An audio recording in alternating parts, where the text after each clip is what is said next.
Yang satu ngakuin bahwa adanya istriku yang cerewet ini adalah sebagian kecil dari kebesaranmu ya Allah, sehingga menjadi standar kelayakanku untuk memujimu dari pagi sampai sore hari.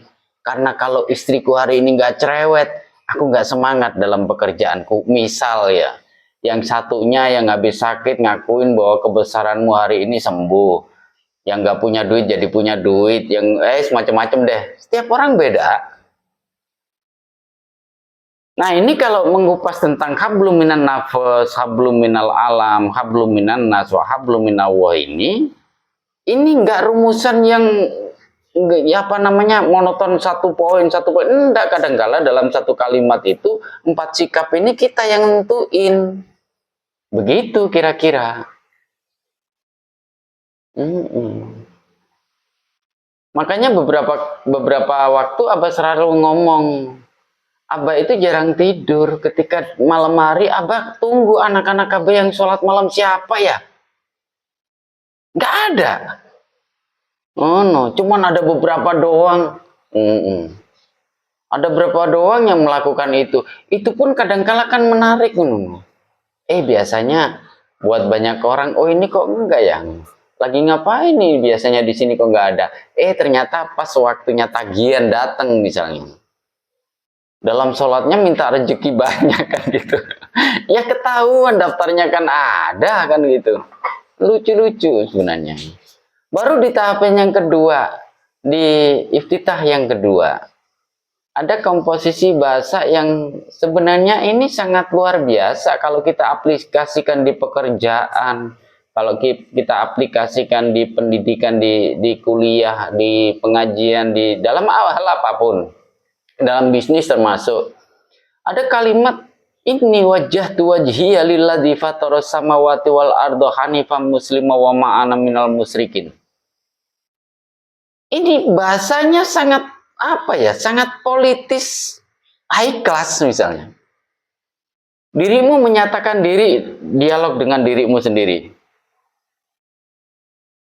Hadir aku saat ini di sini sepenuh dohir dan batinku, merasa berada di hadapan Sang Maha Pencipta misalnya.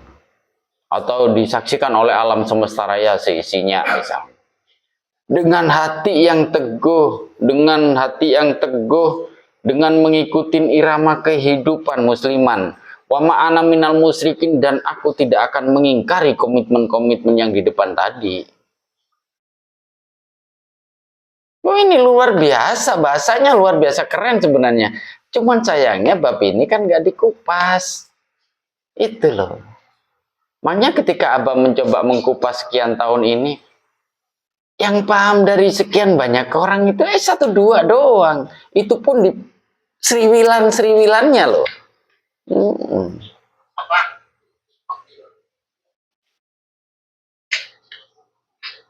Yes, apa mana?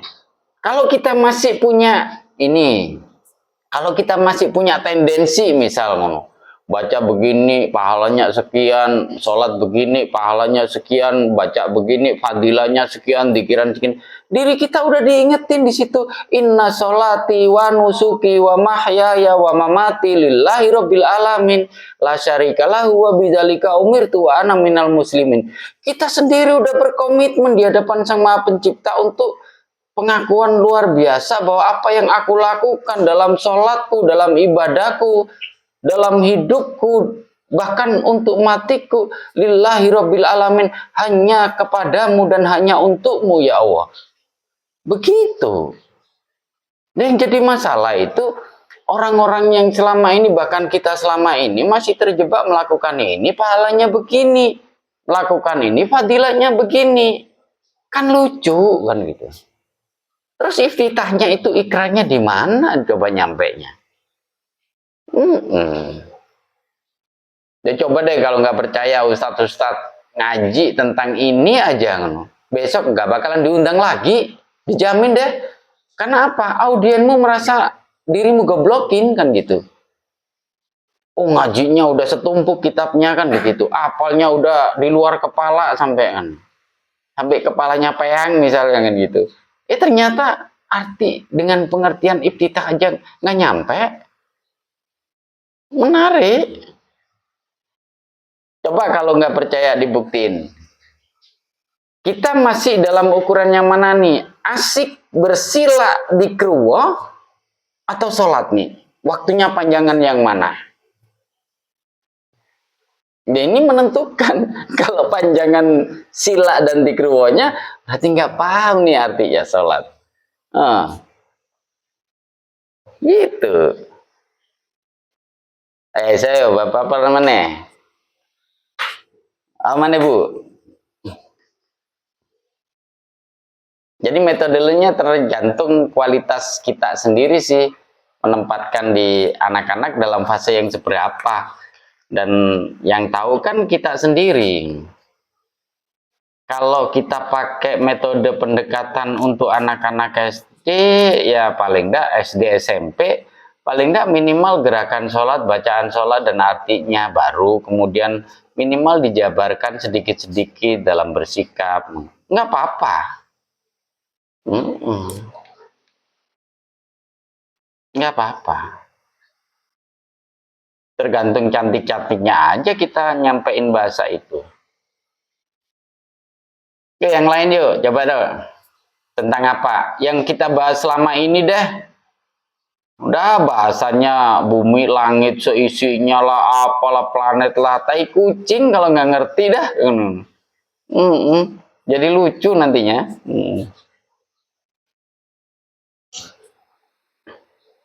Apa, Fit?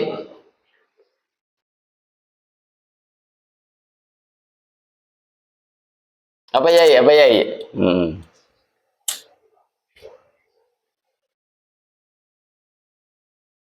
Kita ngobrol santai aja sekarang. Jadi bab-bab yang selama ini kita bikin, kita kupas di sini, yang sulit untuk dicerna oleh kita, sulit kita menemukan referensi untuk menyampaikan bahasa ini kepada publik, kira-kira di bab yang mana nih?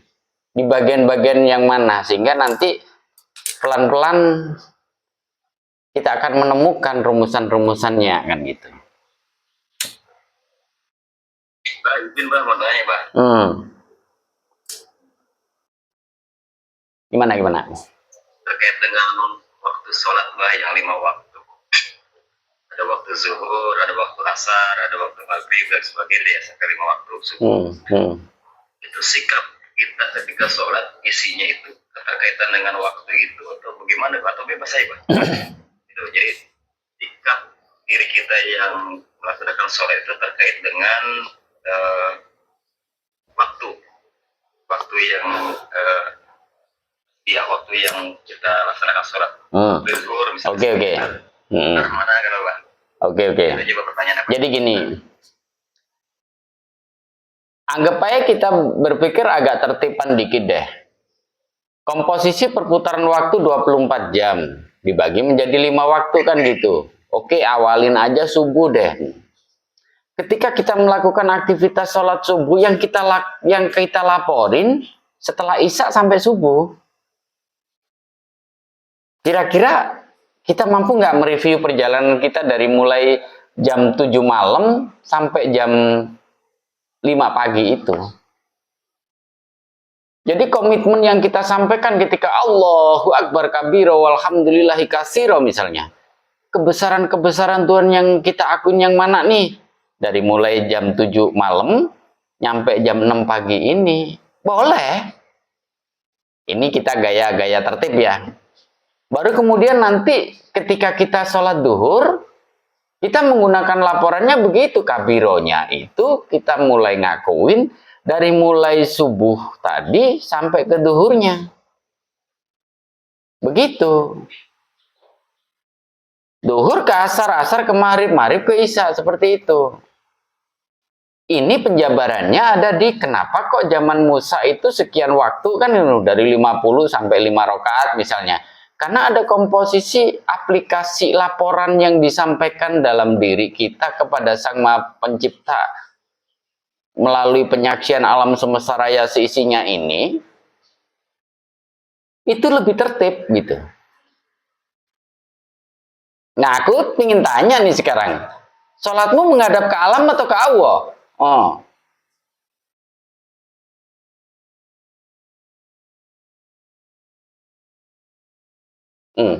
Nggak kepikir kan?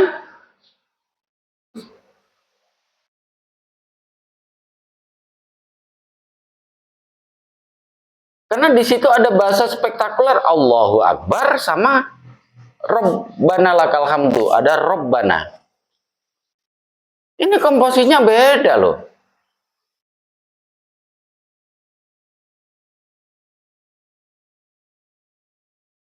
Dalam iftitahmu dirimu mengatakan inni wajjahtu wajhiya lilladzi fataras samawati wal ardo. Inni wajjahtu wajhiya lilladzi fataras samawati wal ardo. Secara tekstual apa artinya, Rek? Coba deh pikirin.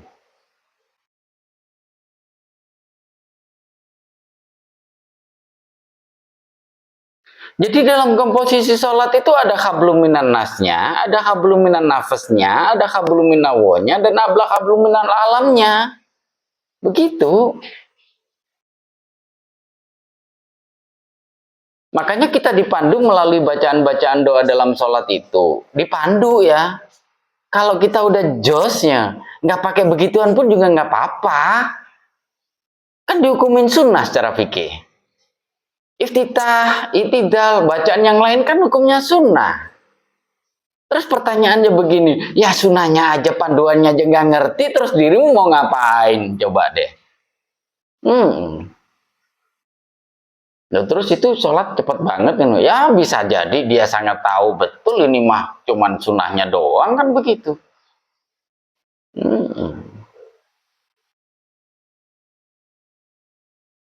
Understand ya? Jadi proses pelaporan kita dalam takbiratul ihram sampai salam ini bentuk laporan detail dari mulai isya ke subuh, subuh ke duhur, duhur ke asar, asar ke maghrib, maghrib ke isya, perputarannya begitu. Ini kalau kita main tertib. Kalau sholatnya tertib 5 waktu penuh misalnya kan begitu, tambahin sunnah-sunnah deh. Kalau yang nggak tertib, bisa jadi begini, udah Allahu Akbar, voice review-nya langsung dibikin bahasa global. Tuhan yang maha segala-galanya, aku laporkan semua hal yang berkaitan dengan hidupku adalah wujud dari sebagian kecil dari kebesaran-kebesaranmu yang aku akuin hari ini. Misalkan begitu. Nggak apa-apa. Ya paling enggak kan kita jujur. Kan begitu.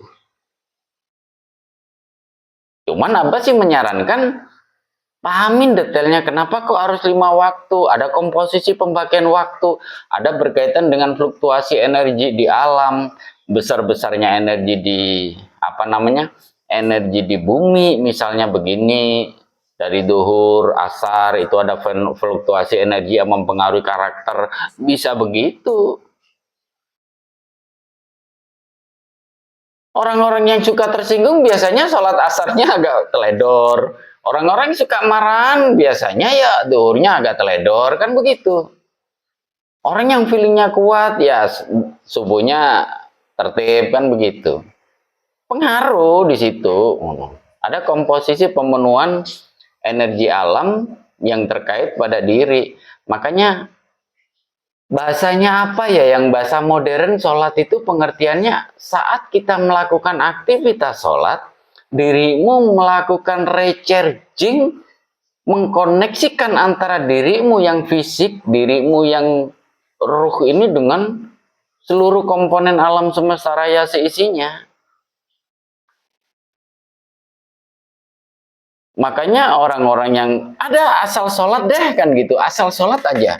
Tertib dia sholat duhur, subuh, asar, maghrib. Dia beda kok. Ada pancaran energi yang berbeda dari tubuh mereka. Ini yang nggak paham-paham banget kan gitu. Apalagi yang mereka paham artinya. Apalagi mereka bisa mengerti betul. Apalagi mereka bisa mensikapinya dalam sholatnya. Baru PR lanjutannya kan menjalankan aktivitas sholat dalam kehidupan sehari-hari kita. Oh jauh lebih keren lagi. Gitu ya, komposisinya begitu. Atau kalau kita nggak tertib boleh, pokoknya dalam pengakuannya mana sih yang terdekat ketika Allahu Akbar yang nongol apaan, akuin deh kan gitu. Gitu. Makanya jadi seru kalau kita tahu artinya sebenarnya. Jadi seru.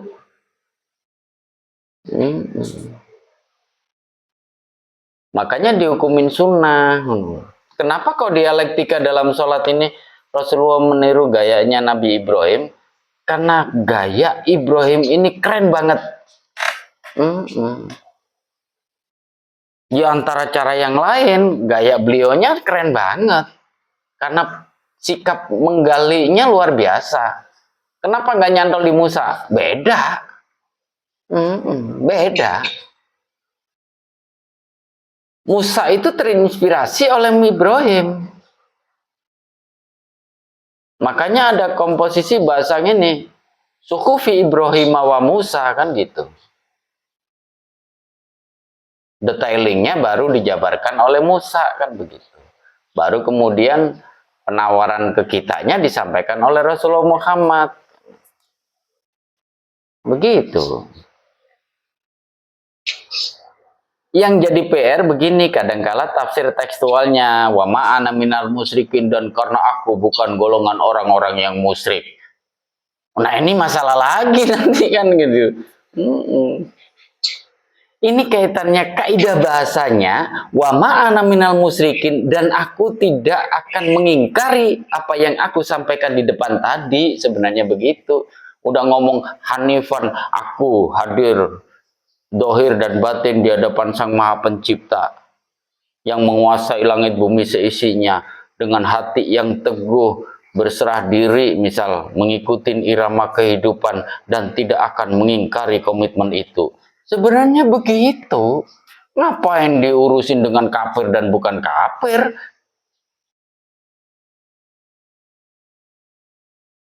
Begitu kira-kira.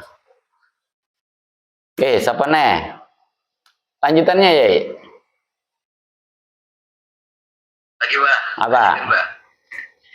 Tadi kan yang aku sampaikan kan terkait juga dengan hablum minan nafas ya. Artinya aktivitas diri pribadi kita sendiri sehari-hari dilaporkan dari misalnya waktu zuhur ke asar, lapornya di asar nih, Pak.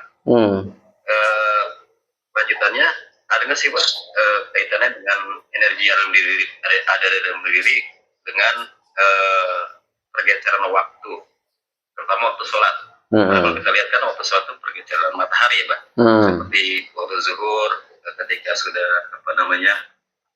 bergeser dari tengah gitu ya. Kemudian waktu maghrib semuanya berkaitan dengan matahari itu, Pak. Itu bagaimana tuh, Pak, sikapnya, Pak? Ya, supaya kita dari aktivitas dalam diri kita, kita ke aktivitas hablum minal alam. Ya. Komposisi penerapan ketepatan waktu ya. Penerapan ketepatan waktu dalam sholat. Dari dulu sampai sekarang kita kan dari dulu sampai sekarang kita kan selalu diajarkan untuk sholat tepat waktu kan ya? Tepat waktu. Karena di situ menyimpan misteri keterkaitan diri kita secara fisik, secara hidup kita ini dengan alam. Makanya kelihatan banget karakter orang yang sholatnya tepat waktu sama enggak. Ini tepat waktu dalam artian secara fikih ya, secara syariatnya. Sementara, coba deh kita pikir, kita sholat selama ini ngikutin jam siapa dong? Ngikutin jam yang selama ini kita pakai, atau pakai jam dulu? Apa jam istiwa istilahnya nih? Atau jangan-jangan kita sholat ngikutin jam TV atau radio nih? Saatnya menjalankan aktivitas sholat kan gitu. Kalau TV lagi adzan semuanya ikut adzan, masjid-masjid pada ikut adzan, begitu. Nah, ini ada rumusannya sebenarnya, cuman bab ini yang jarang untuk saat ini dibicarain. Kita terjebak pada penempatan waktu di mana ya kalau udah masjid pada adzan kita ikut adzan, terus kita sholat kan begitu. Makanya butuh ini bahasa yang Kayaknya untuk saat ini, untuk ketepatan waktu sholat nggak bisa deh diajarkan secara publik. Bisa berantem orang nanti.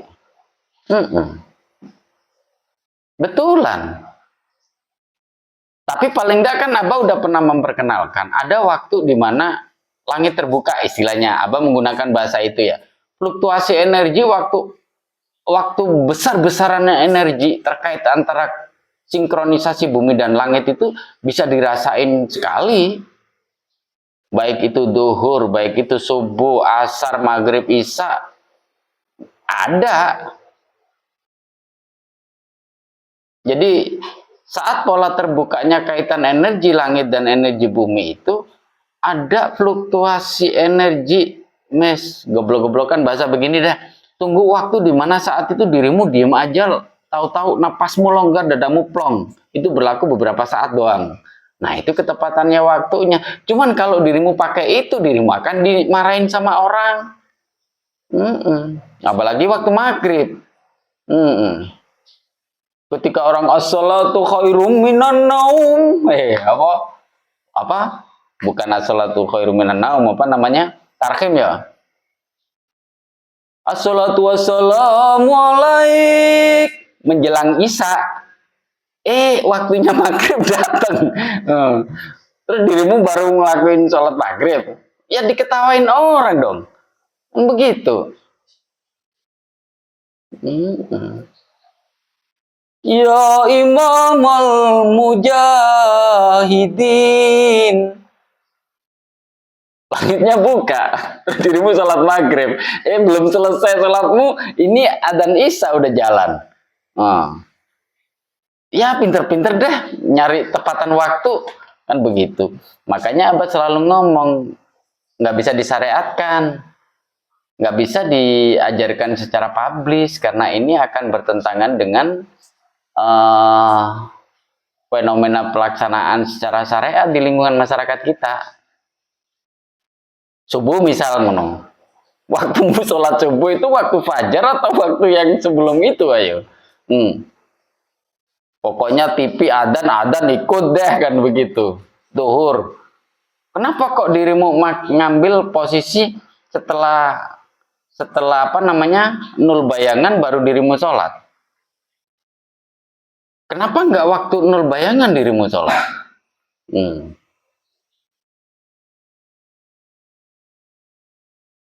Butuh observasi deh. Observasi, terapin sendiri deh, rasain deh. Makanya sholat tanpa rasa itu kayaknya aneh, kan begitu. Udah ya. Tapi minimal begini, ketepatan waktu sholat ketika kita jalanin, meskipun secara syariatnya doang, akan berpengaruh pada karakter, akan berpengaruh kepada kondisi fisik, akan berpengaruh pada kondisi pikiran. Karena ketepatan waktu secara syariat yang selama ini masyarakat kita pakai dengan ketepatan waktu versi yang lama, versi menggunakan jam istiwa istilahnya ya. Dulu kan jamnya kan ada logam di lempengan marmer dulu kan begitu. Itu beda. Cuman kan yang sekarang udah orang nggak pakai jam yang seperti itu. Pakai jam dinding, itu pun ikut-ikutan. Masjid Istiqlal adzan semuanya ikut. Kalau Istiqlal salah, seluruh Jakarta bisa salah. Akhirnya kan begitu. Kalau dirimu nganeh-nganehin, dirimu menentang itu kan. Nah, akhirnya dikatain orang aneh kan begitu. Ya kalau soal ketepatan waktu, ya percaya deh dengan apa yang ada di tempatmu deh kan gitu. Karena ketika ketepatan waktu Jakarta dengan sini bisa jadi beda. Nah, yang lain mana? Apalagi?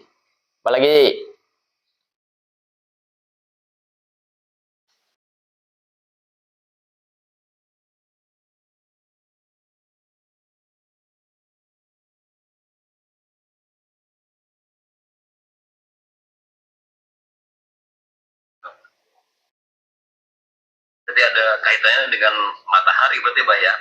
Lagi matahari ya? Iya. Kalau dari secara syariat kan bergeser matahari itu. Iya. Jadi matahari bulan. Kalau bagian kalau Isya sama apa namanya sholat malam itu kan bulannya yang dipakai.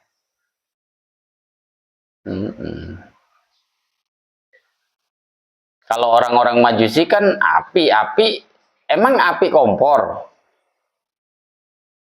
Bayanganmu gimana nih orang-orang Majusi yang nyembah api itu emang api kompor? Enggak, begitu. Api yang punya fluktuasi energi nggak ada dan tintinya. Begitu. Nggak asal api kompor pakai LPG misal korek api. Nggak begitu. Enggak. Yang nyembah matahari. Kalau malam, kenapa? Waktu Nabi Ibrahim menemukan Tuhan matahari itu, Pak. Waktu Nabi Ibrahim, kan beliau merasakan energi matahari yang begitu dahsyat juga gitu, Pak. Nabi Ibrahim. Sebenarnya bukan di situ sih. Sebenarnya bukan di situ. Bukan mencari Tuhan yang Maha Pencipta, bukan. Jadi konsepsinya itu harus dikaitkan dengan la ilaha illallah, bukan Tuhan selain Allah. Bukan pangeran. Kita merasa sangat tergantung. Jadi waktu itu kan Tuhan dan beliau pertama menemukan matahari sebagai Tuhan gitu kan. Apakah beliau pada saat itu juga merasakan tentang energi matahari itu, terus bulan, bintang, akhirnya dia menemukan Allah itu. Salah satunya begitu, cuman begini, dalam ilmu alam, semua kehidupan itu kan selalu terkait dengan matahari, iya kan? Nah, observasi dilakukan, apakah ini yang menjadi sumber kehidupan? Sumber kehidupan belum mencapai ke Tuhan penciptanya, belum. Ini masih mencari pangerannya. Yang kita anggap Tuhan itu bukan Tuhan selain Allah, kan begitu. Nah, ini masih mencari dalam prosedur ketergantungan kehidupan ini, puncaknya di mana nih? Maka mulailah dilakukan observasi. Dalam bahasa Al-Quran disebutkan proses pencarian Tuhan. Kan begitu. Tapi sebenarnya bukan begitu. Nabi Ibrahim dipikir orang bego, kebo dikatakan Tuhan misalnya gitu. Enggak begitu. Jadi dalam proses begini yang dicari dalam prosesin Nabi Ibrahim itu ketergantungan sumber kehidupan yang mana nih yang menjadi sumber powernya. Itu yang dicari. Maka observasinya panjang. Mulailah terjadi pemahaman tentang prosedur kehidupan tanaman tanpa matahari, nggak oke, air dan seterusnya, kehidupan manusia dan seterusnya nggak oke. Ternyata ketika matahari tenggelam, kata orang waktu itu kan gitu, ketika matahari udah nggak bersinar di permukaannya dia, ternyata yang dominan kan bulan. Mulailah observasinya, pengaruh bulan untuk kehidupan di malam hari, katanya orang kan gitu. Kan katanya kan, matahari kan di tempatnya sama, bulan juga di tempatnya sama, bumi aja yang muter-muter melulu kan begitu. Ketika yang nyebut malam ini, oh ternyata dominan energinya dari bulan nih. Observasi dilakukan di situ. Orang awam menerjemahkan bahwa Nabi Ibrahim mencari Tuhan. Sumber kehidupan yang dicari itu sumber kehidupannya. Sehingga di situ nanti sampai ketemulah prosedur panjang beliaunya menemukan titik ketergantungan seluruh konsep kehidupan ini di mana nih kan gitu. Maka yang terakhir kan matahari kan gitu.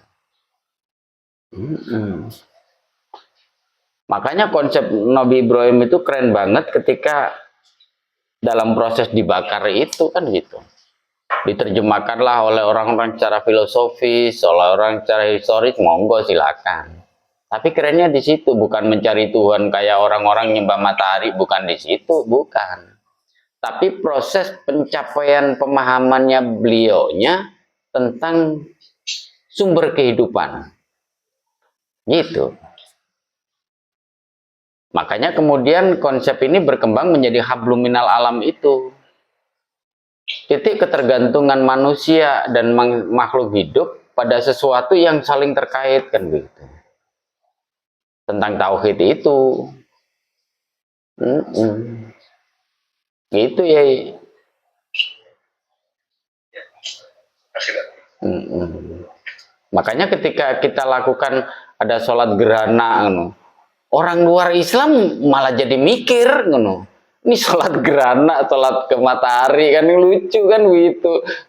Apalagi sholat minta hujan kan begitu ya. Ya oke aja sih, nggak ada masalah. Ngapain pakai begitu? Assalamualaikum, ya sudah selesai kan. Itu pun kalau paham itunya, prosedurnya.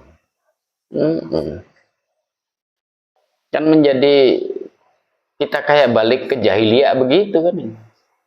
Jadi lucu perilakunya. Dah yang lain deh, yang lain. Nir, apa Nir? Yang lain.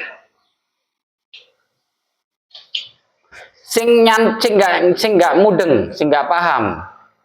Dari sekian banyak bab dari Jumat ke Jumat yang lain itu apa sih yang sekiranya apa sih nggak terurai?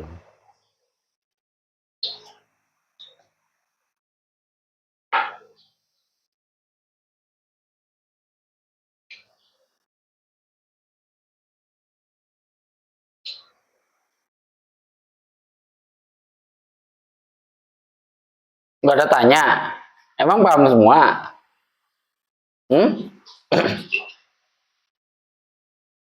Apa Pak Adi? Apa nih Pak Adi? Apa Fit? Apa Fit?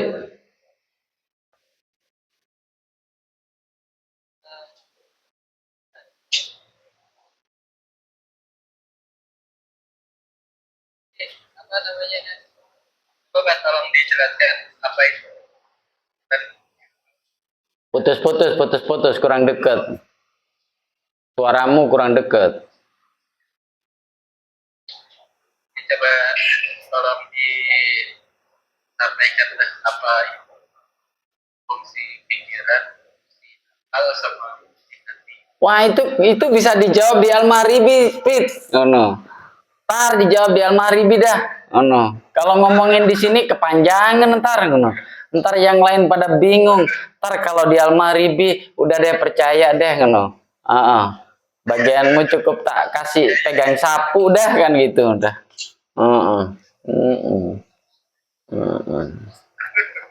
Iya. Apa Nir? Apa Nir?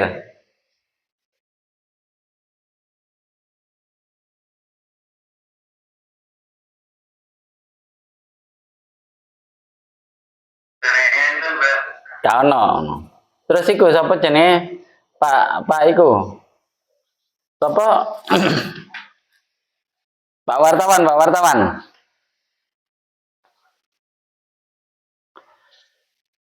Siapa? Jenenge? Bagus. Takono.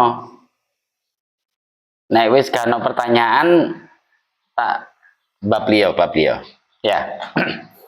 Oke. Fenomena ini agak menarik. Kenapa kok hari ini Abah mau untuk mengawalin pembahasan agak malam? Karena ini dalam fenomena ini menjadi detik-detik yang mendebarkan di ranah haji dan di ranah menjelang suro ya. Kita sebentar lagi kita akan masuk di bulan Asyura. Dan kita masih belum lepas di bulan Dzulhijjah. Prosedur ritual-ritual, prosedur aktivitas-aktivitas agama yang berkaitan dengan perilaku-perilaku hidup manusia, bukan hanya orang Islam. Bahkan berkaitan dengan manusia bumi, manusia langit, keseimbangan alam bumi dan alam langit misalnya. Karena bab ini pun jarang dijabarkan di sana. Namun untuk ini Abah kasih apa namanya ya, kasih penekanan bahwa ini sebenarnya di waktu-waktu spesial di mana fluktuasi alam ini sangat rentan, sangat sensitif dan mempengaruhi pola pikir kita. Abah awalin assalamualaikum warahmatullahi wabarakatuh. Alhamdulillahirabbil alamin wabihi nasta'inu ala umuri dunya waddin wassalatu wassalamu ala asrafil anbiya wal mursalin sayyidina Muhammadin wa ala alihi wa ashabi faman tabi'ahu bi ihsanin ila yaumiddin. Awal ketika kalimat salam ini Abah sampaikan terlantun kalimat doa dan sikap doa Abah untuk keseluruhan. Alaikum untukmu semua anak-anak Ka'bah. Baik yang nampak, yang gak nampak, yang jauh, yang hadir, yang gak hadir, yang di bumi, di langit, misal. Alaikum untuk seluruh alam semesta raya dan seisinya. Makanya ketika kita menggunakan rasa, ketika lafal ini Abah sampaikan, ada fluktuasi energi di sekeliling kita sebenarnya. Ada respon-respon dari alam kita ketika kalimat doa terikrarkan ini adalah bentuk penghormatan, penghargaan untuk seluruh kehidupan. Makanya Abah selalu menyarankan ketika mendapatkan kalimat salam dari siapapun, aminin dulu. Karena itu adalah doa gratis yang mampu meliputi seluruh kehidupan kita, baik secara finansial maupun secara spiritual. Baik itu secara dohir maupun secara batin. Sehingga ketika fenomena ini kita jangkau, paling tidak minimal ketika kita melakukan apapun ada rasa cinta yang mengawalinya.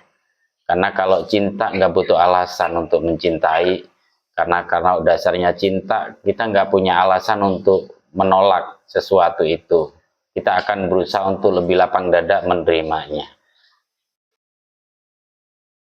Dan kenapa selalu Abah menyampaikan bahasa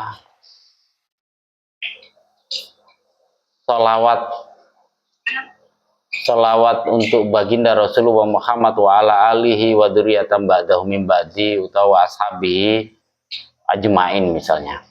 Karena Abah mencoba untuk mengajak ya, anak-anak Abah selalu mengakuin bahwa prosedur pengetahuan kita itu diajarkan oleh beliaunya. Tentang bab agama, tentang bab hidup, tentang baik dan benar, baik dan buruk atau apalah sejenisnya. Itu referensinya Al-Quran dan hadis misalnya.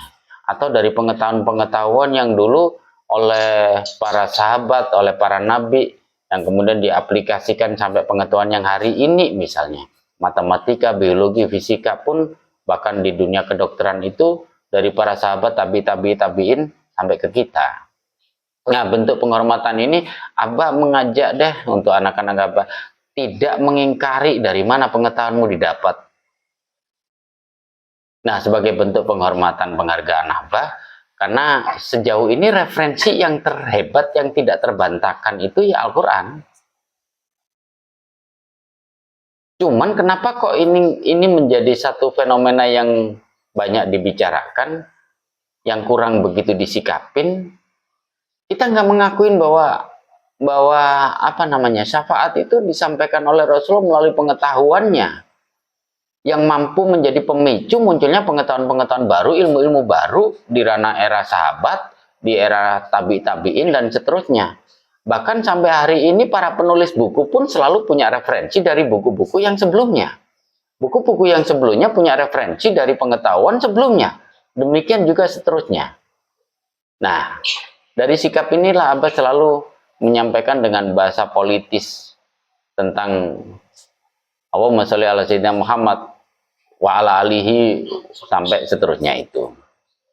Nah, di fase lanjutannya dalam fenomena hari ini terikrarnya bahasa adanya bulan Asyura, peringatan Asyura, 1 Syura sampai 10 Asyura misalnya. Itu kan di saat para nabi dalam posisi ditekan luar biasa sehingga mampu lepas dari tekanan itu.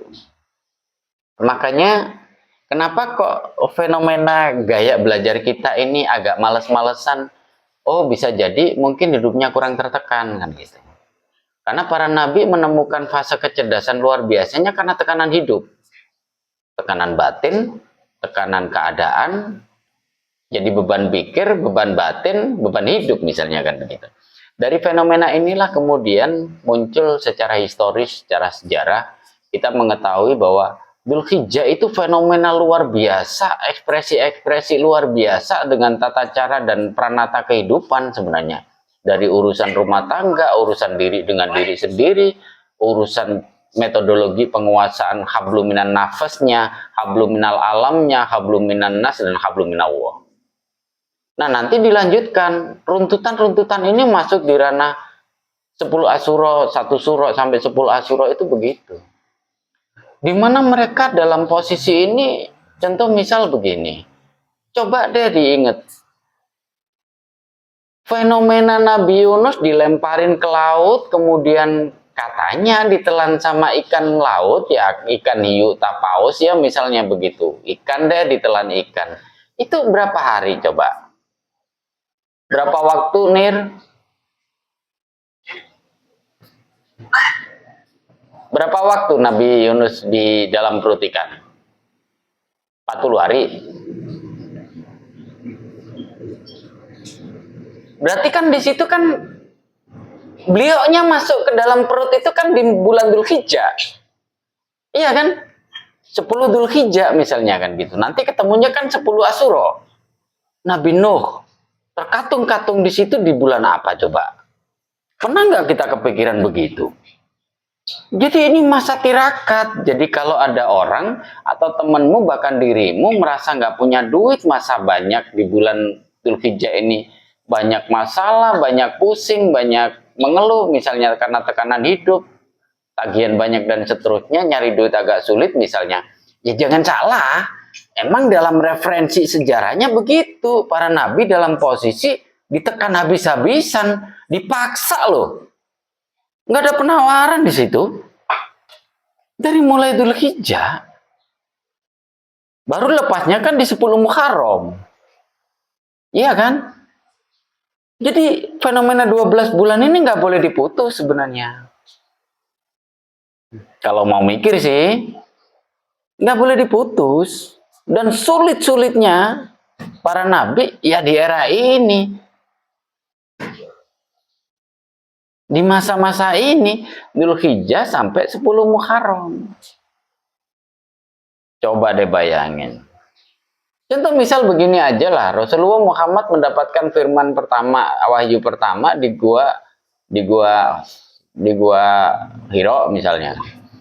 Rasulullah dalam fenomena itu dikenal posisi turunnya wahyu pertama disebut dengan kejadian nuzulul Quran. Dalam fase kejadian itu Rasulullah puasa 40 hari loh. Berarti kan sebelum Ramadan. Iya kan? Baru kemudian lari pulang kan gitu. Nah, ini jangan diputus. Apa nyaranin jangan diputus-putus. Kalau udah ngomongin tentang 1 surah, 10 Asyura, ya kita harus ingat. Secara historis, para nabi itu dalam tempaannya berapa tahun, berapa bulan. Begitu. Kalau taruhlah 40 hari, berarti kan nyampainya di bulan ini. Bulan Dzulhijjah awal sampai 10 Asyura. Ini perlu diingat. Terus pertanyaannya begini nih. Kalau kita udah ngomongin tentang Dzulhijjah, yang keluar di otak kita ting apaan sih? Apalagi kita sambungin sampai Muharram. Keluar dari Muharram, omongan atau kata Muharram ini muncul, ada 2 waktu, 1 Muharram sama 10 Muharram. Yang keluar ting apaan nih? Pernah kepikir bahwa itu adalah satu paket dari Dzulhijjah sampai Muharram?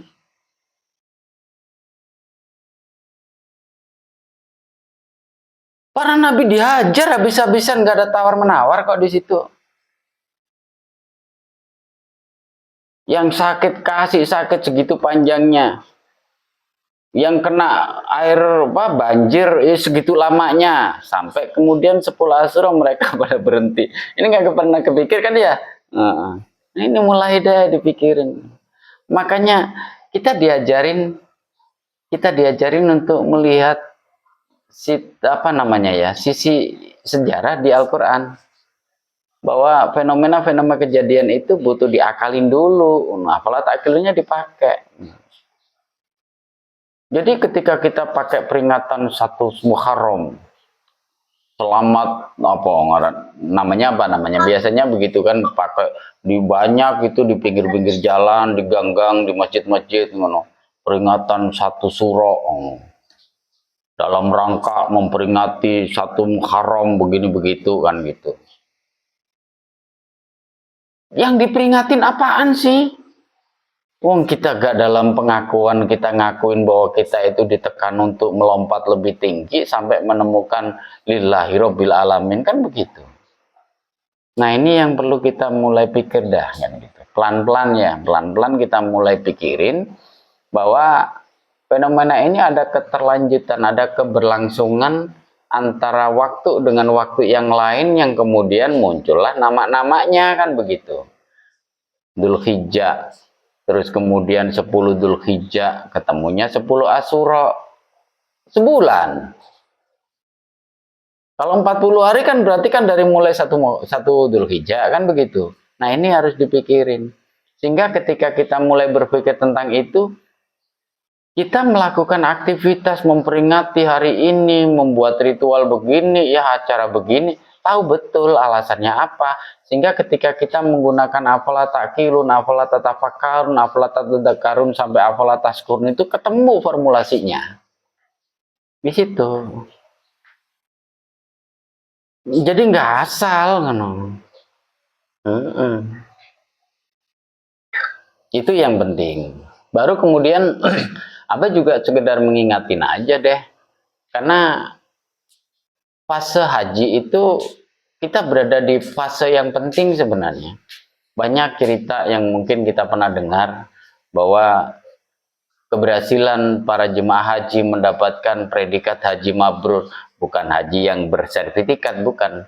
Haji yang mabrur, haji yang mampu menemukan cahaya dalam prosedur ritualnya ini, kita punya peran besar kalau mau sebenarnya. Ya, sempatin deh, doain buat mereka yang dengan jerih payahnya secara finansial, yang jerih payahnya secara fisik, yang dengan jerih payahnya secara, ya apalah action mereka. Oh, nah ada yang jual tanah deh, jual rumah, gadai ini, utang sana, utang sono, misalnya nabung, atau begini begitu, misal talangan dan seterusnya. Mereka mengupayakan untuk sesuatu yang mereka yakinin bahwa itu adalah kebenaran. PR kita untuk berperan, kira-kira apa sih yang kita mau lakukan?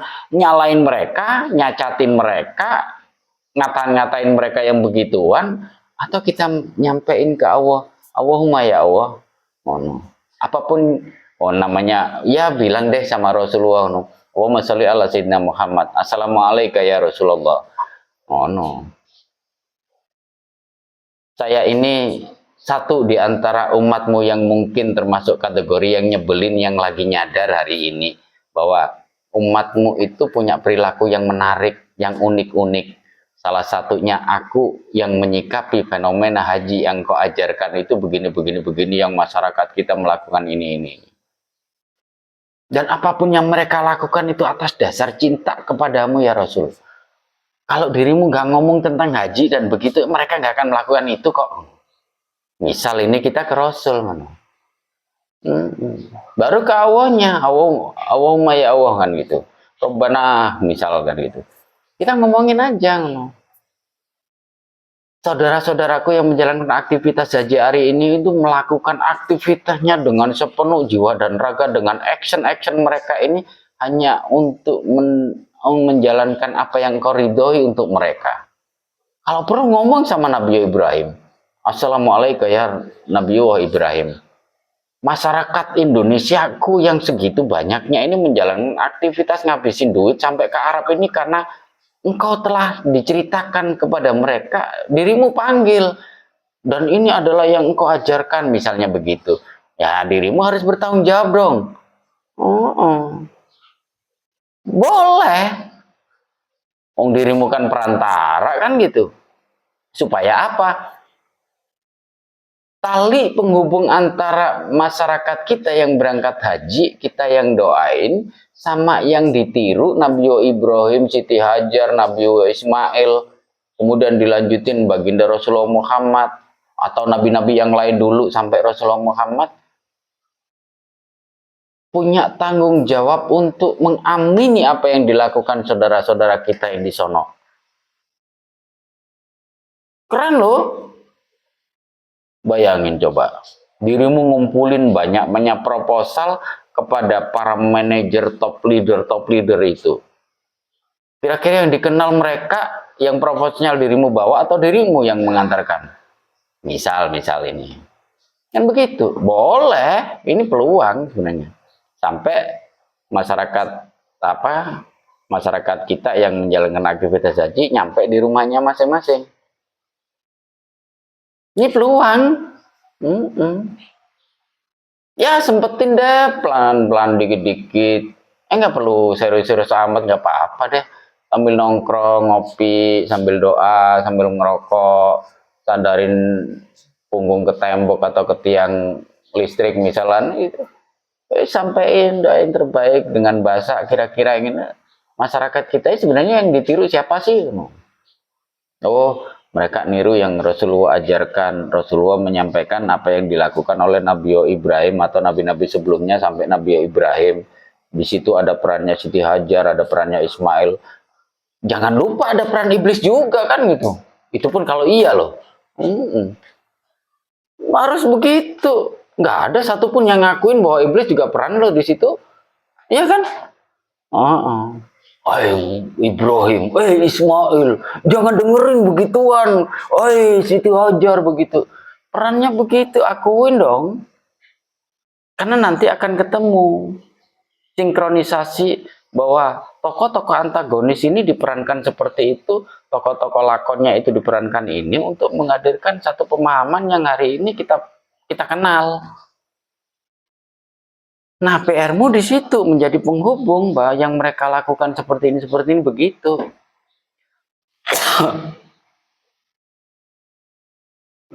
Nggak tahu iblis yang bagian mana yang dulu terlibat saat Nabi Ibrahim. Kan begitu.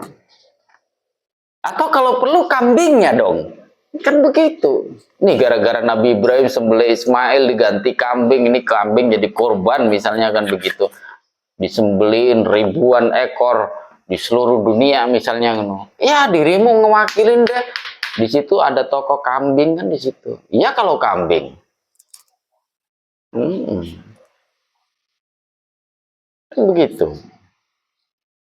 Nah, ini butuh kecerdasan. Jadi mendekati jam 12 malam ini, Abah coba untuk ngajakin dirimu berpikir lepas, bebas, memanfaatkan potensi yang bisa kita capai dengan cara mudah, murah, namun oke banget. Dalam kalkulasi agama, kalkulasi kebaikan ya, dirimu mencoba menemukan formulasi ketepatan waktu dengan hasil yang lebih spektakuler, dengan jangkauan yang sangat luas sekali, dengan menghapus hukum jarak dan waktu. Keren loh. Ya dengan pemahamanmu tentang haji model apa aja nggak apa-apa, nggak ada masalah. Tapi paling enggak kita mengambil peran yang nggak banyak orang mikir sampai segitunya. Baru kemudian esensi-esensi yang diajarkan dalam haji, esensi-esensi yang nanti kandungan-kandungan dalam sejarah, kenapa kok Nabi Yunus dilemparin ke laut begini begitu, itu karena adalah untuk menjangkau di komitmen pilihan jalan hidup sebenarnya. Kita misalnya masing-masing punya peran dalam kehidupannya, dirimu diperankan di situ dan dirimu akan berhadapan dengan kejadian-kejadian versi Yunus, versi Ibrahim, versi Nuh, misal versi Musa, versi nabi-nabi yang lain. Dan kita dipilih di jalur hidup kita sendiri-sendiri. Ya jangan lantas dirimu jadi guru ngaji di situ, yang niru guru ngaji yang di sono, atau sebagai guru kemudian dirimu berpikirnya seperti pengusaha. Ya nggak ketemu. Dirimu dipilih jadi guru. Dirimu dipilih jadi pedagang, dirimu jadi pebisnis, dirimu jadi guru ngaji, guru sekolah, dan seterusnya. Ini pilihan-pilihan, dan dirimu nanti berperan seperti halnya para nabi-nabi ketika dikasih perannya masing-masing.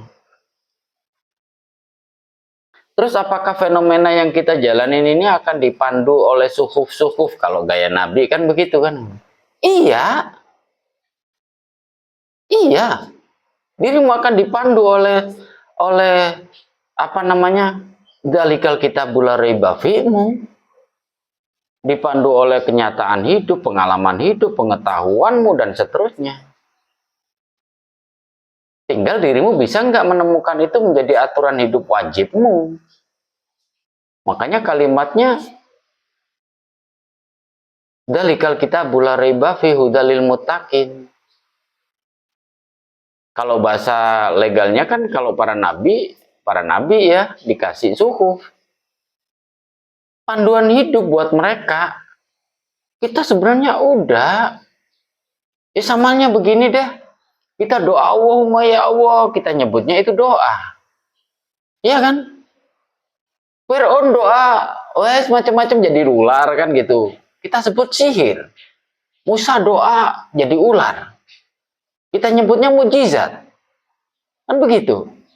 Itu terus lagi ada wali doa misalnya. Kita sebut itu karomah. Itu cuman bahasa-bahasa verbal aja. Sebenarnya semuanya dikasih peluang yang sama. Kita dipilih menjadi orang-orang dengan jalan hidup itu. Kita dikasih panduan suhuf-suhuf itu. Tinggal percaya diri enggak kan gitu. Makanya dalam alif lam mim dzalikal kitabul la raiba fi hudalil muttaqin, kita selalu diarahin di situ. Ini kitabmu. Pengetahuan yang kau dapat dari TK, SD, SMP sampai S1, S2 sampai dalam kenyataan, kemudian engkau jalankan, engkau dapat pengalamanmu yang dari dulu dan sebagainya itu jadi panduanmu. Sampai kemudian dirimu harus membaca kenyataannya ketika engkau menggunakan pengetahuan ini akhirnya bagaimana.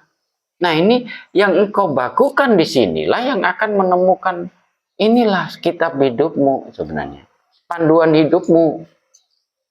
Dalikal kitabul la raiba fi hudalil muttaqin di situ.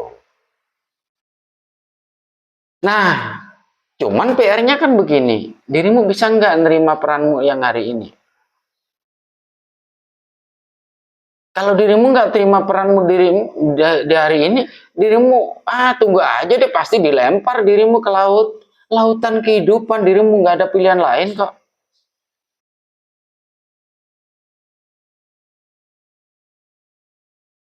Mau nyebrang, silakan. Mau menarik diri dari kehidupanmu, mau nggak pilihannya gampang. Mau mati atau lanjut kan begitu.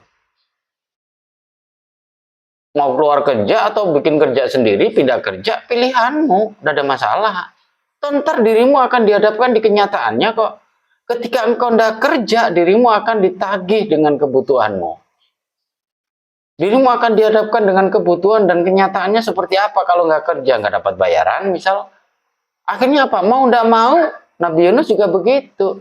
Dalam kegelapan hidupnya akhirnya ya mau balik lagi dia. Kita juga begitu.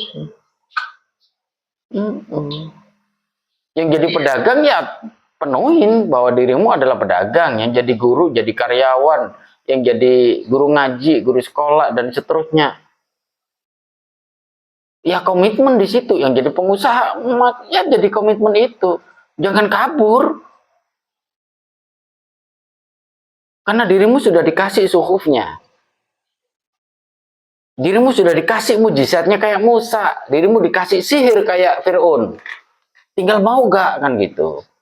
Bukankah kita kalau mau mengkoreksi diri, kita udah sering melakukan keajaiban dalam hidup, pengambilan keputusan, mendapatkan petunjuk. Ya nggak jauh-jauh dari Fir'aun ketika dapat bikin ular-ular itu, Musa ngelemparin tongkatnya jadi ular misalnya kan gitu. Itu kan wujud doa.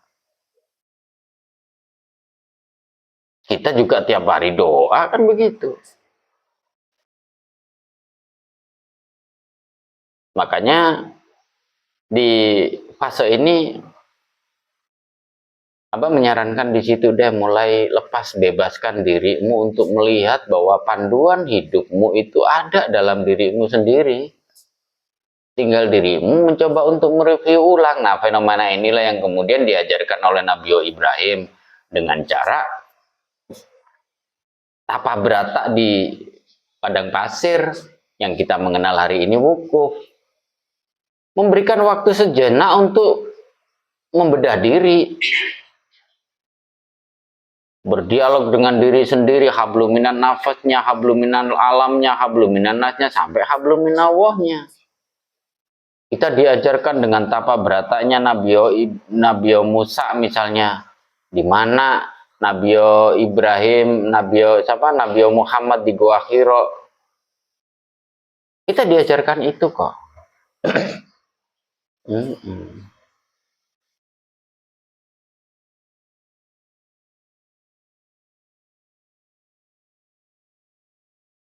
Temukan cahaya dalam kesendirianmu, dalam kegelapanmu. Gitu. Sehingga dirimu menemukan suhufmu, menemukan panduan hidupmu. Makanya kalau kitab suci kan untuk para rasul, nabi dan rasul. Kalau untuk para nabi kan dikasih suhuf, kan begitu. Nah, suhuf yang paling keren, suhuf Ibrahim wa Musa. Gaya penggalian potensi pengetahuannya keren dua orang nih. Di situ yang kemudian lahirlah banyak kitab-kitab suci yang lain.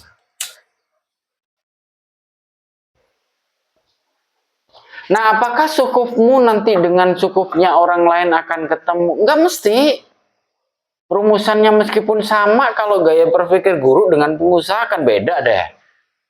Karyawan dengan guru beda, karyawan dengan majikan akan beda. Masing-masing punya panduannya sendiri-sendiri. Makanya kita diajarkan Rasulullah dengan bahasa ini, wajjahtu wajhiyya lilladzi fataras samawati wal arda hanifan. Musliman itu muslim, musliman itu berserah diri. Berserah diri itu ngikutin irama kehidupan dan ngeyel. Kalau jadi pedagang jangan mikir jadi ustadz. Oh no, nggak untung dong. Apalagi ngajinya begini, kalau ngambil untung nggak boleh banyak-banyak karena Rasulullah nggak ngambil untung banyak. Ya nggak kaya. Kalau bisa modal dikit untung banyak. Gimana caranya orang mau beli, kan begitu. Begitu. Jadi mencocokkan pilihan hidup, perintah hidup itu dengan panduan-panduannya. Insya Allah formulasinya lebih mudah ditemuin. Baru kemudian kasih waktu deh.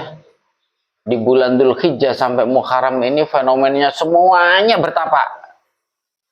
Semuanya endingnya bertapa. Haji kalau nggak ada tapak nggak sah. Gitu. Ritual haji dari mulai awal sampai akhir kalau nggak pakai wukuf nggak sah. Para nabi yang dihajar dengan kesulitan hidupnya, endingnya tapak berata, menemukan jati dirinya, menemukan sadar posisi, sadar dirinya itu ketika 40 hari mereka keluar di 10 Muharram itu. Secara historis kan begitu. Nah, sekarang giliran kita nih. Bertapak di mana ya? Ya, bawa kolong deh.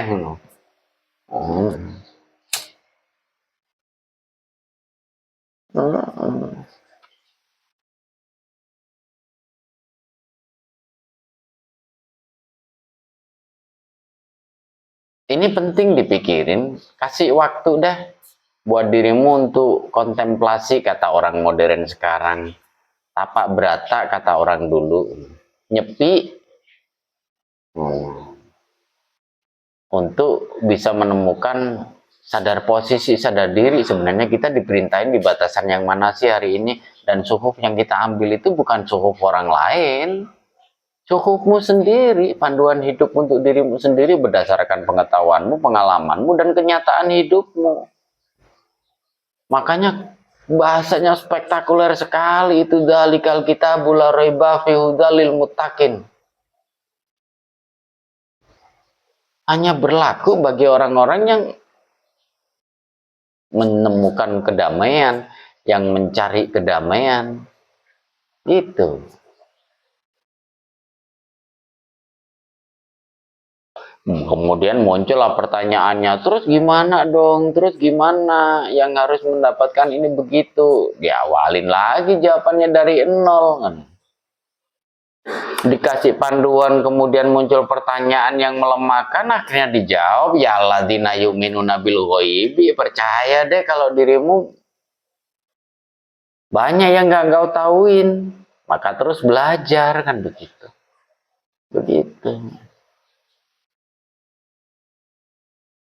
Panduannya ke belakangnya itu, pendefinisiannya apa namanya, penjabarannya ada di ayat-ayat belakangnya itu.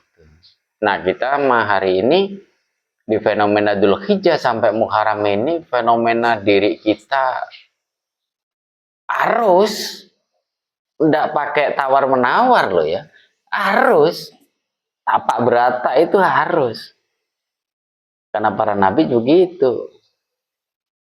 Cuman tapak berata yang paling keren kayaknya Nabi Yunus deh, di dalam perut, di dalam perut ikan, katanya kan begitu. Dengan bahasa basariah, dengan bahasa kemanusiaan, saat itu ditelan ikan, kan gitu. Iya, kalau ditelan ikan. Kalau masuk di kapal selam gimana nih, kan gitu.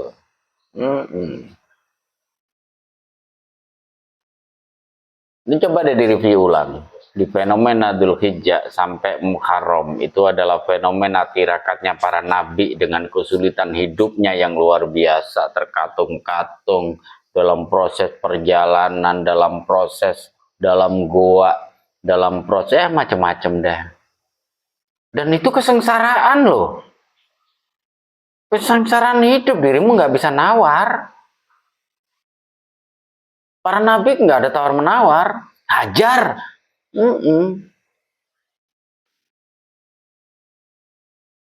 Nah, ini pentingnya kita berpikir lebih.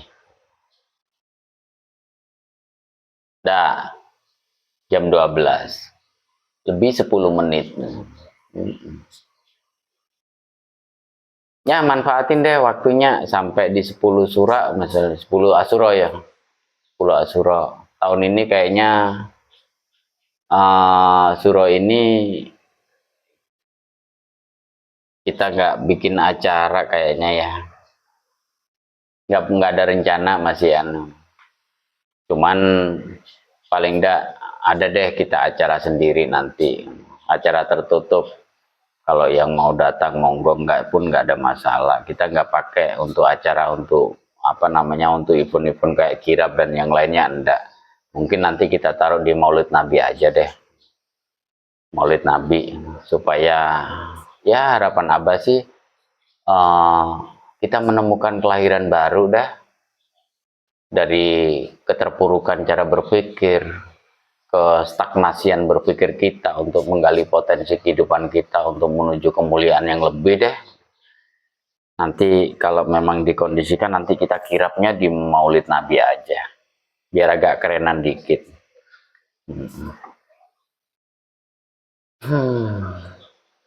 Yuk ditata pikirannya.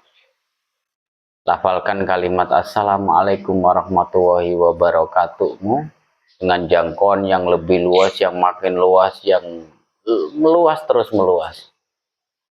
Pahamin artinya, jiwain, sertakan ekspresi itu ketika lafal ini dinaikkan fase pemahamannya, pori-porimu, nafasmu, semuanya apa namanya ya, terkoneksi deh.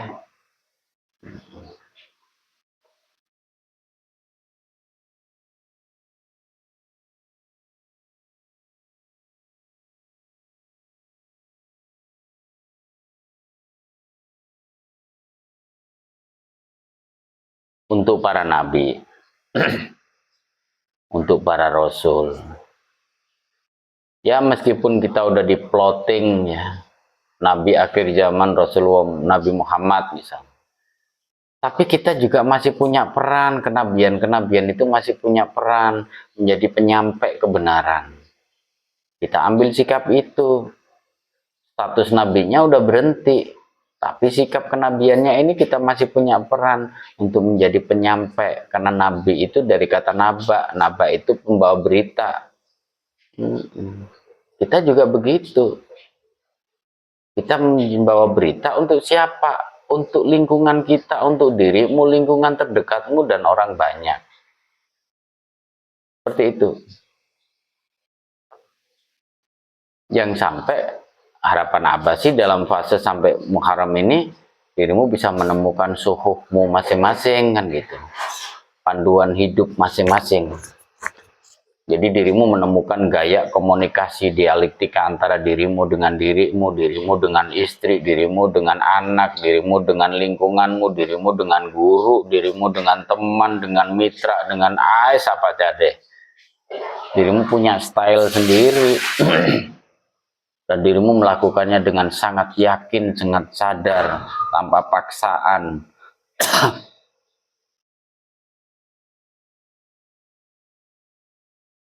Assalamualaikum warahmatullahi wabarakatuh. Jiwain, jangan hanya dipakai buat mantra.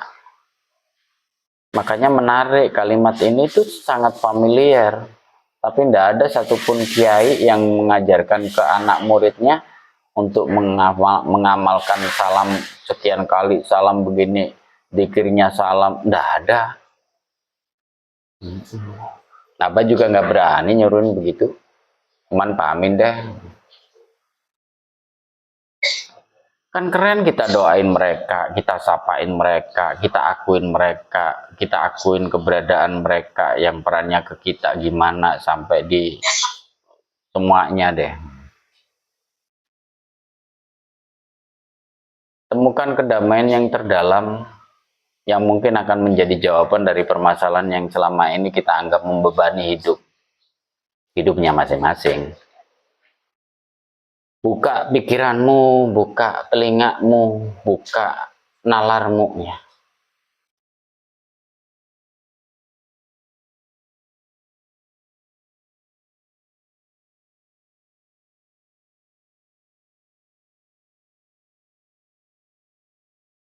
Lebih bagus lagi. Begitu pemahamannya, pengertiannya diperluas, sensasi jangkauannya ikut meluas.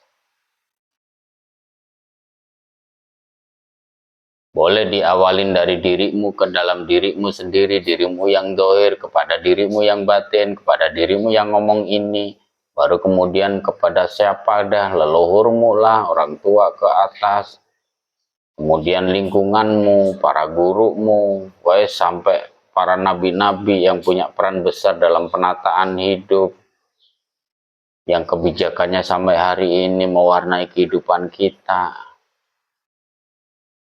alam yang berperan, dan seterusnya.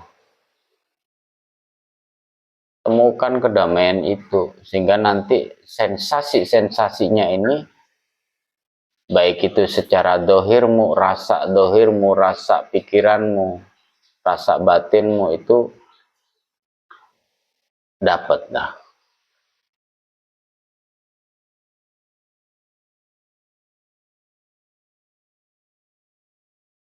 Masih nanggung, lebih bagus lagi. Indikasinya kan sederhana, dadamu tidak sepenuhnya longgar.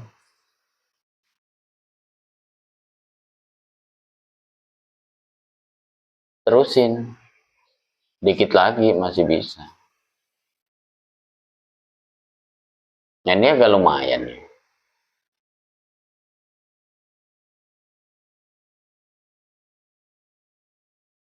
Lanjutin, ini bagus.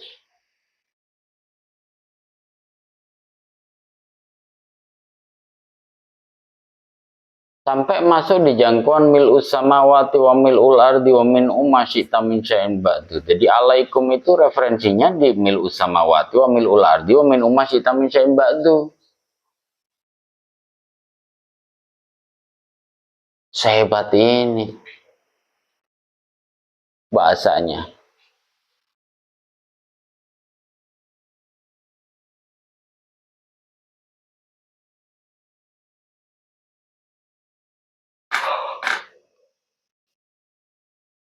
Nah, jaga jangan turun dari fase ini. Lebih boleh. Sehingga setiap tarikan nafas, hembusan nafas, pergerakan darahmu, pergerakan alammu, gemerisiknya udara, gemericiknya air, pergerakan daun dan seterusnya, dirimu bisa merasakannya itu. Nanti diaplikasikan ketika sholat, takbiratul ikram, Allahu Akbarmu berasa. Ya meskipun tidak bisa konsisten sampai salam, ya 5 menit, 2 menit, 1 menit lumayan deh. Untuk belajar kan lumayan.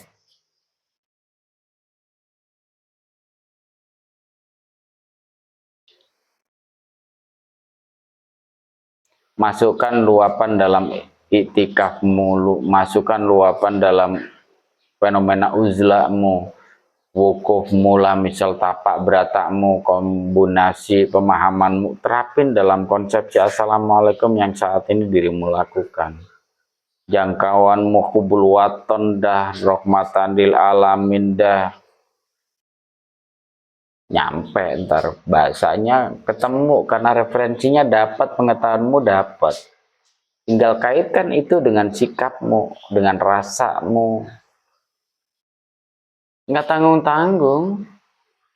Dirimu angkat tanganmu boleh, katupin kedua tanganmu silakan, dirimu buka biasa monggo.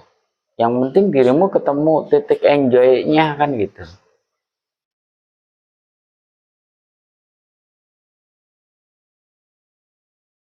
Tambahin dikit lagi, kasih senyuman.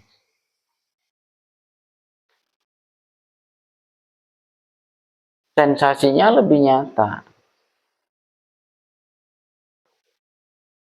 Jadi salammu untuk fokus ke siapa, ke apa, tentang apa, terurai. Dengan sikap senyum, dengan kelapangan hati, dengan kebahagiaan. Kalau ini dilakukan terus, kita nggak punya khawatir kok. Kita nggak akan berpikir negatif ke orang lain.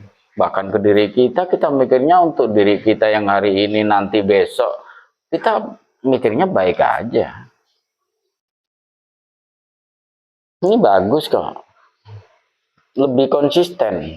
Karena pergerakan pikiran yang seperti ini, naik turunnya sangat engkau pahamin. Dirimu tahu.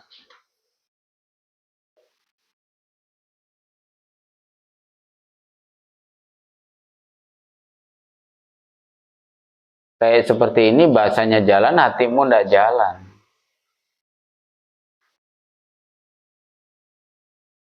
Di situ ada sikap yang harus ditonjolin. Sikapnya turun intensitasnya, pergerakan doamu berhenti. Tapi dirimu nggak berhenti doa. Doamu berhenti tapi nggak berjalan.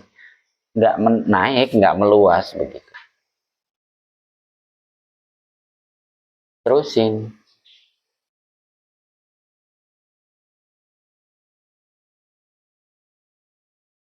Sekali-sekali tengok diri, sekali-sekali keluar untuk memastikan bahwa ada koneksitas antara dirimu yang raga ini, dirimu yang batin ini, dirimu yang apa namanya, alam semesta raya yang kau jangkau dalam cakupan alaikum mil'u samawati wa mil'ul ardi wa min umasyita min syai'in ba'du itu. Boleh posisi tangan di atas, silakan.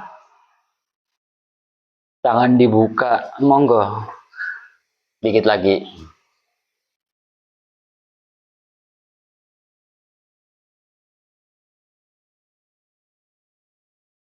Udah, mentok ya?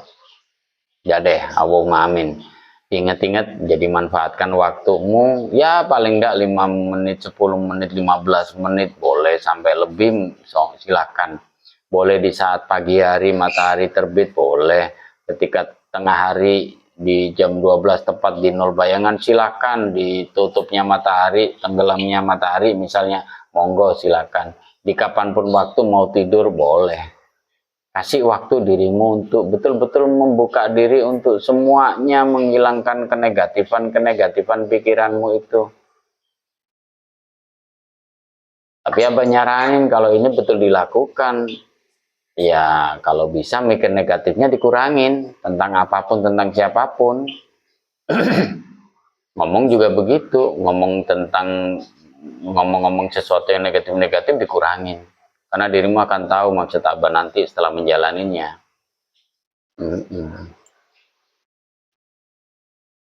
Jadi ada resonansi, ada pancaran fluktuasi energi yang dikombinasikan dengan kekuatan pikiranmu yang bersinkron dengan sikapmu tentang sesuatu yang dirimu sangat terkait padanya. Dirimu sangat tergantung pada mereka. Udah ya. Untuk hari ini Abah rasa cukup ya. Jadi Abah sengaja memang memperpanjang waktunya sampai malam karena fenomena pembahasan ini sulit disampaikan di jam-jam yang agak sorean. Karena bab yang kelihatannya biasa, pikiran kita nggak pernah nyampe ke sana. Apapun yang Abah sampaikan hari ini semata-mata bentuk cinta Abah untuk anak-anak Abah, untuk mengajak berpikir, menemukan bentuk ketawaduan karena paham ya. Di konsepsi wa irsyad di Ustadi, insya Allah apa yang Abah sampaikan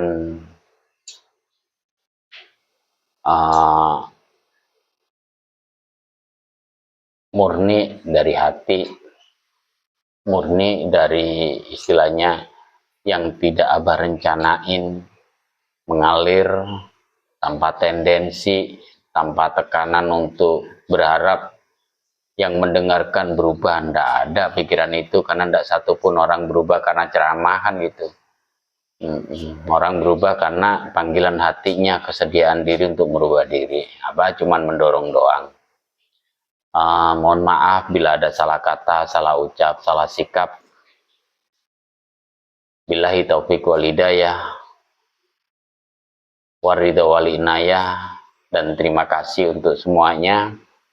Insya Allah melalui kebaikan yang kita lakukan hari ini, karena thalabul ilmi itu perintah yang nggak bisa ditawar, itu adalah bentuk kewajiban luar biasa. Makanya di sekian bulan untuk menjelang Dzulhijjah dan Muharram ini, Abah berkonsentrasi untuk membenahi aula tempat ngaji, karena Abah dalam rumusan hidup Abah sangat menghormati orang-orang yang mau melakukan perintah thalabul ilmi, dan Abah berusaha untuk memuliakannya dengan cara menyediakan tempat, fasilitas, dan seterusnya.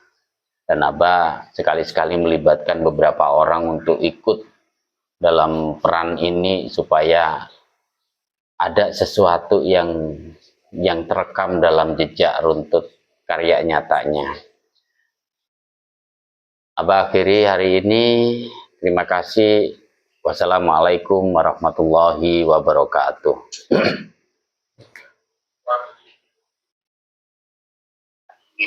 Yes.